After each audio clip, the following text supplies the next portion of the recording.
and welcome to September's lesson, Fundraising 101, How to Start Fundraising. This month, we are learning the very basics of fundraising. And what are the basics of fundraising, you may ask? That's a great question. Fundraising is the primary way nonprofits receive funds to carry out programs and operations. Every nonprofit has built-in donors.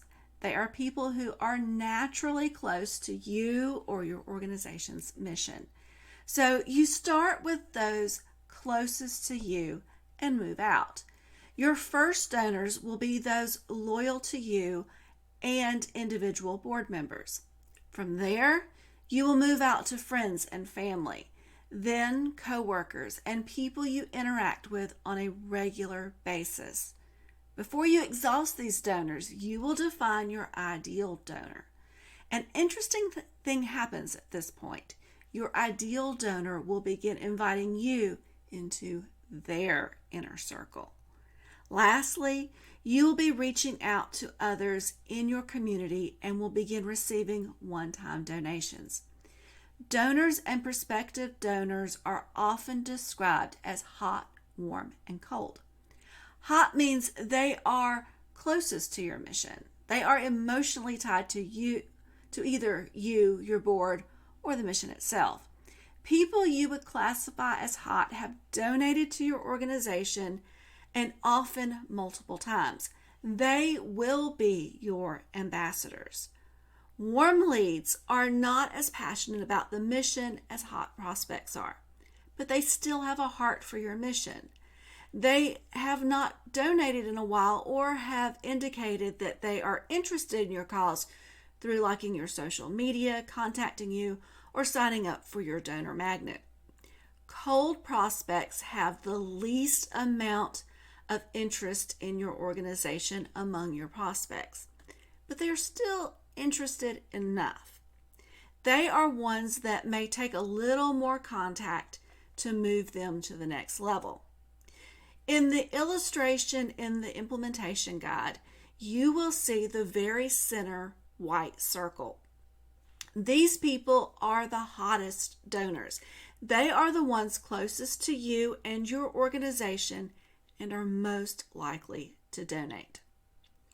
The red circle is not quite as hot as the white circle, but they are still connected to the cause and are likely to talk about your organization and refer people to it. Word of mouth referral is the best way to gain potential donors. The orange and yellows are warm prospects, but will need more time to build trust and get to like and know your organization. The blue are your cold prospects. Many may never become your donor. Many organizations want to go out into the blue or the cold prospects first because it's the largest pool.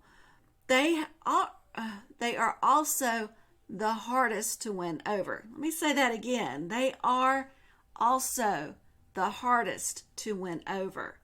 It makes more sense to start with the low-hanging fruit of the hottest and warmest prospects, hone your ask with them, and understand who they are.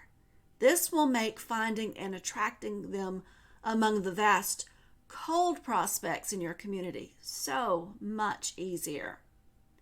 So, why do we need the basics of fundraising? Well, in order to raise the amount of money needed to run the nonprofit, we need to understand the basics of fundraising. Fundraising starts small and grows over time. Luckily, you don't need large sums of money to start your nonprofit.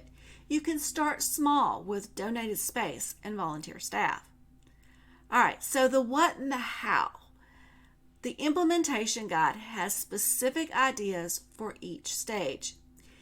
Here are the things to think about where you are using the illustration as our guide. So, if you're in stage 1, you're a visionary, or you're in stage 2, a builder. Stages 1 and 2 will begin by starting in the white, red, and orange circles. You will be asking those most likely to donate to you personally. Oh, and another benefit, this gives you more confidence because you are going to start talking to people that are going to say yes, and so it will boost your confidence. All right, stage 3, planner. In stage 3, you are in the 2 yellow circles in the illustration. It's time to define your ideal donor and begin finding and attracting them. Stage 4, fundraiser. In stage 4, you are focusing on fundraising specifically. You will begin moving out to the community while continuing to strengthen your current donor relationships.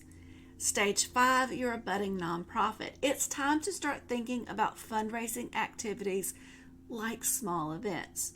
You are now appealing to all of the circles in the illustration. All right, that's all for this lesson. Go to the implementation guide to choose your next fundraiser.